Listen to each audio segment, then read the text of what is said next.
If you tell someone that you took your vacations in the south of France Riviera, eyebrows would be raised and they would think of the Côte d'Azur, the Film Festival of Cannes, the casinos of Monte Carlo, the luxury hotels, film stars and celebrities and millionaires' yachts, and they'd be right.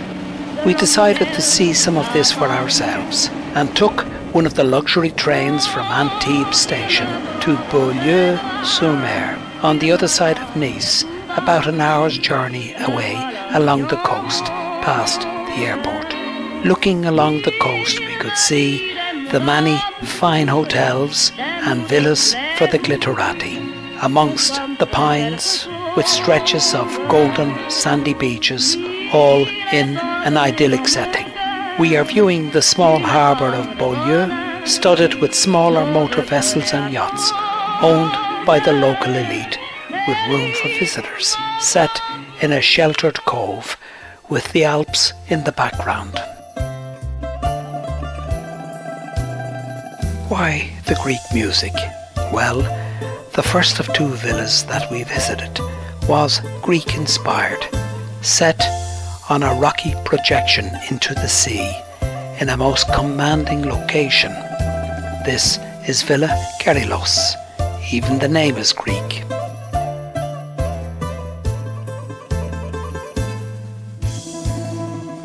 Kerylos means halcyon, or in English, kingfisher, a poetic bird of Greek mythology considered to be a bird with a good omen.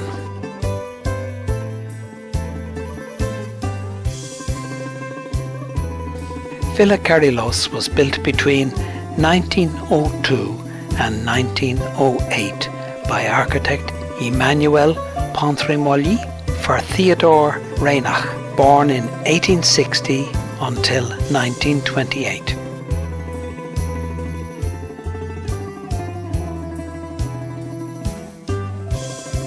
He was patron archaeologist based on the model of the noble houses of the island of Delos in Greece in the 2nd century BC.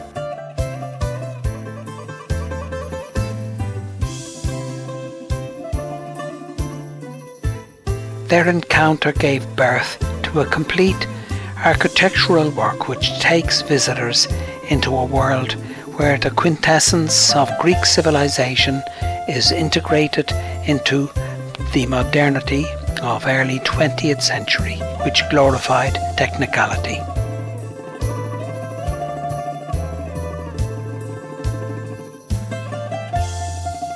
Together they not only created a Greek house, but also reproduced its furniture, tableware, fabrics and decoration.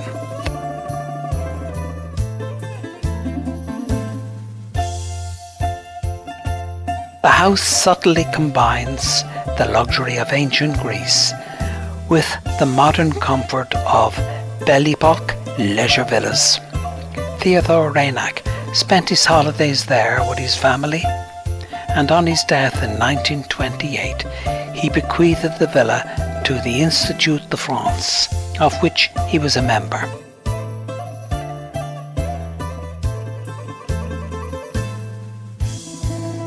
His children and grandchildren continued to live in the house until 1966, when it became listed as an historic monument.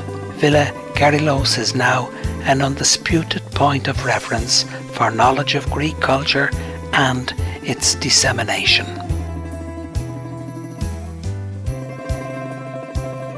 Myself, Helen and Mia spent time on the Greek mainland and on the island of Crete, visiting all the architectural sites, museums and folk museums.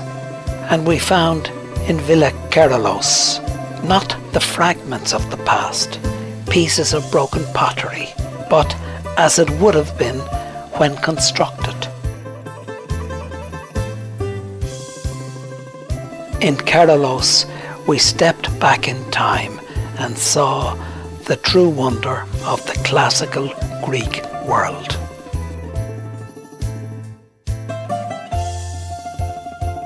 I have a fascination with the evolution of language and their alphabets. I enjoy looking at the inscriptions on monuments, stelae, and writings on slabs or cut into clay. I love looking at hieroglyphics of the Egyptians, the cuneiform scripts of Babylon, and Coptic scrolls. I marvel at the chisel serifs of Rome and how undulating markings and indents on stone can be disentangled into speech. We set off by foot along the coast to a projection of land which formed a bay with Villa Carlos on the other extreme, passing many fine buildings and villas on the way, many of very pleasing and varied architectural styles.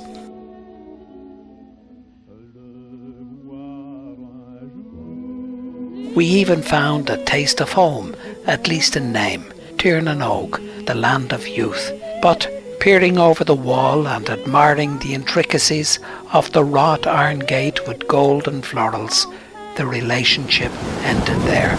We were on our way to Villa Rothschild. This villa is the antithesis of the one we had seen. The first was pure in its intent to capture the glories of the Greek classical past.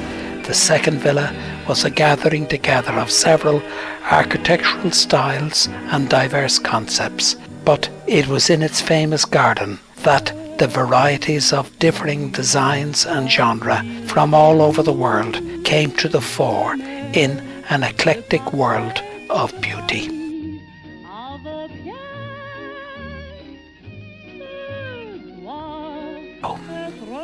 The Rothschilds were a Paris-based Jewish family of bankers with great business acumen and were involved with shipping, railways, copper mines in Spain and the De Beer diamonds from Africa and wine. They were wealthy beyond the dreams of many and financed royalty.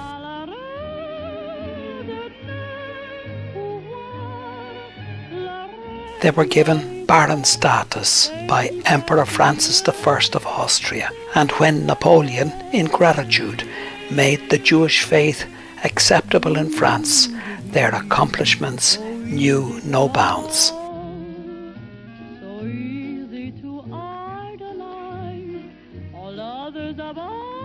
The family had branches in England, Austria, Germany, Naples and elsewhere. They funded Cecil Rhodes in creating the African colony of Rhodesia and were bankers to King Leopold of Belgium.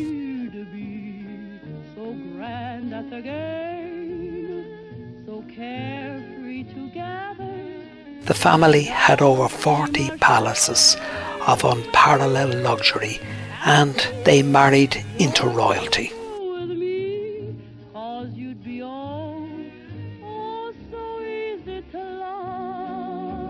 It was into this privileged family that Charlotte Beatrice de Rothschild was born in 1864. She had a great interest in the arts and in collecting objets d'art.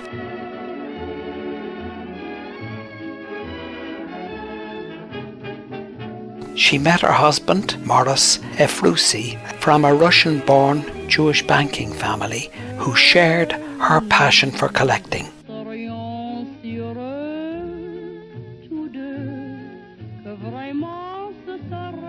They were married in 1883 when she was only 19 and he was 34.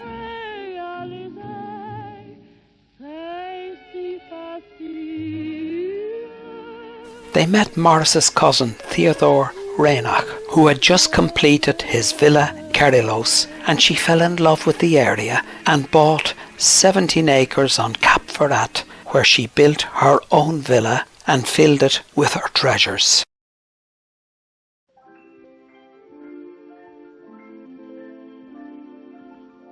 She loved travelling and recreated 7 different garden themes, filling them with budgerigars, monkeys, gazelles and pink flamingos, her favourite colour. She constantly wore pink and even painted her villa pink.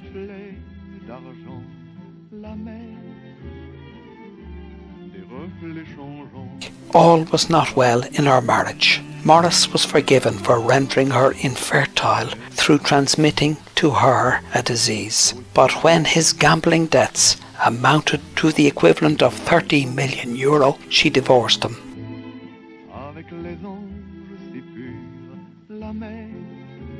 He died in 1916, aged 52.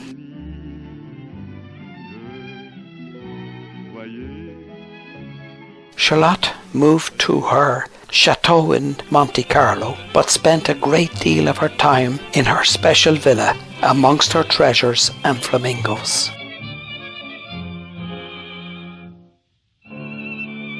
Hosting flamboyant parties for the glitterati with an orchestra playing to the dancing of fountains.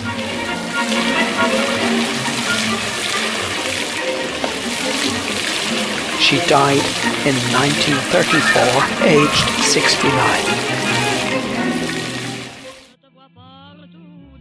She was anxious to keep her collection intact and left the villa and its possessions to the Académie des Beaux-Arts, a division of the Institut de France, as a museum, and we went to view her legacy. From the elevated ground, we could overlook many other villas and mansions around, some contemporaneous to our villa, and others of more recent design and construction, all in themselves quite magnificent and each a gem in its own right. But Villa de Rothschild was a Venetian palace not to be excelled. The gardens were out of this world, with ornamental vases and stone temptresses peering out of floral vegetation of every hue and colour. Every corner had its own surprises, with differing fauna from several of the continents which he visited and brought home to our villa. She tried to create these worlds around her and relive the memories of happy days abroad. It was an adventure garden, drawing you ever forward to explore its beauties and its secrets. Comparison with Villa Carolus and Villa de Rothschild was not possible. The first was a purist temple to the Greek gods, and showing how the wealthy in the Greek classical world lived. It was stepping into the past. The Villa de Rothschild was a gathering of all that was beautiful from around the world, from China to Spain, and reflected the passion of a woman, powerful and wealthy enough to acquire such treasures. It was vibrant and indulgent, and some secret corners in her garden would bring solitude and peace. It was like living in a dream.